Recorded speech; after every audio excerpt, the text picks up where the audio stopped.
Bonjour les amis, heureux de vous accueillir sur cette nouvelle chaîne et donc sur cette première vidéo. Le detailing, c'est ce qui prendra la plupart des sujets puisqu'on fera des tests produits, on parlera différentes astuces, tout ça en lien avec les automobiles sportives. Aujourd'hui, on va parler du canon à mousse de la marque MJJC. On fera deux vidéos pour ce canon à mousse. Donc la première sera consacrée à la présentation et au déballage du produit. La seconde partie, le temps sera plus clément.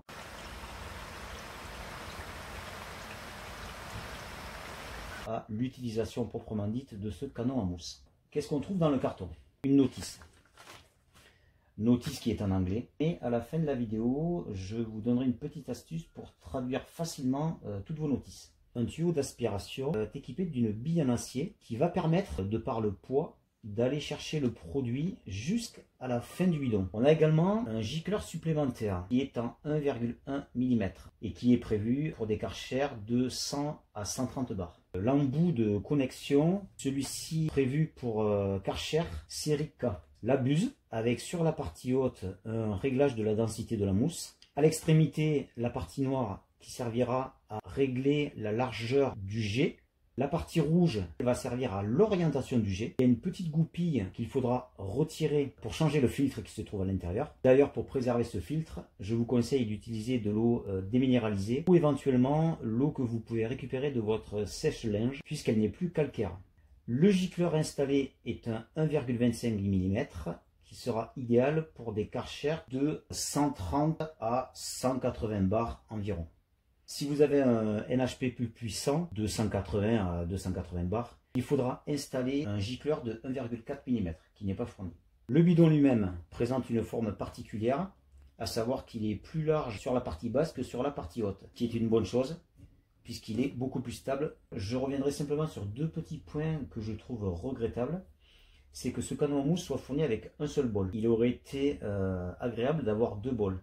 Quand vous voulez préparer un premier bidon de pré-lavage, vous n'avez pas besoin de le finir ou de le transvaser pour pouvoir faire votre second bidon de lavage. Avec un bouchon, vous pouvez simplement le fermer et changer votre bidon et continuer donc de passer de votre pré-lavage au lavage. Le bidon secondaire est vendu entre 8 et 10 euros. Ensuite, deuxième petit point négatif, ce canon n'est pas fourni avec un filtre de rechange. Il faudra l'acheter lorsque celui-ci sera encrassé. Pareil, coût modique. Voilà pour le canon. On testera le Snow Foam Shampoo, donc MJJC, donc de la même marque. Et on verra s'il est efficace. Il est en tout cas bien emballé. La bouteille elle-même est très costaud. Elle est munie d'une opercule qui pourrait être bien utile lors du transport et éviter que vous receviez votre bidon à moitié vide. Voilà, donc on testera tout ça. Pour préserver votre canon à mousse, je vous conseille en fin d'utilisation de vider correctement votre bidon. Vous le faites fonctionner avec de l'eau claire. Pour revenir à la petite astuce dont je vous parlais en début de vidéo, qui consiste à pouvoir traduire facilement vos notices en anglais. Vous allez sur Google Traduction, vous verrez sur l'écran d'accueil un petit sigle appareil photo qui se trouve en bas à droite. Vous cliquez dessus, vous passez votre téléphone au-dessus de votre notice. Et là, vous verrez que vous avez la traduction en français qui s'affiche. Soit vous laissez comme ça, soit vous appuyez, ce qui vous permettra de prendre une photo et de conserver votre traduction.